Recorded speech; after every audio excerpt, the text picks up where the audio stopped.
The first thing that comes to mind is my very first English class at university, and it was English 123, Literature in a Historical Perspective. And I remember being particularly nervous for that class because in high school, I just took English and studied English in more of a second language context and not really through literature.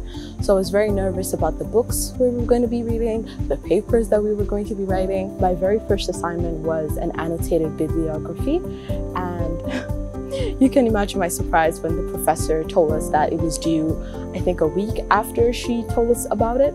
I was very nervous, I was panicking because I didn't even know what an annotated bibliography was, let alone how to write one. And as soon as I got home and I kind of processed what was happening and went through the syllabus, the first thing that came to mind was going back to the things that I learned at the UAlberta program, and specifically the academic writing workshop. That workshop really taught me a lot of tips and tricks.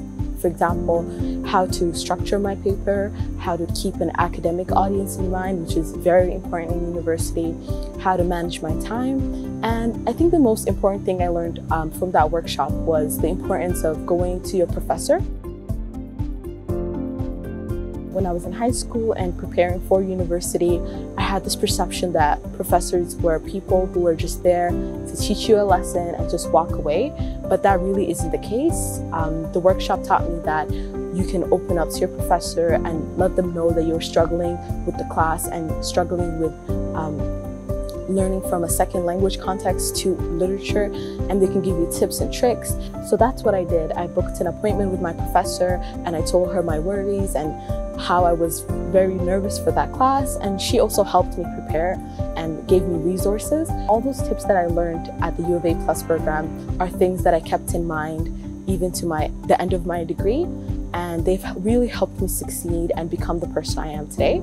And for that paper, I didn't really get an A+, but I did really well for a first try, and that paper helped me do better on all the other English papers I had to write, because I kind of made myself this little program and approach to writing papers, and I stuck with it, and it helps me improve, and that's how I was able to succeed and do well because of the UAlberta program.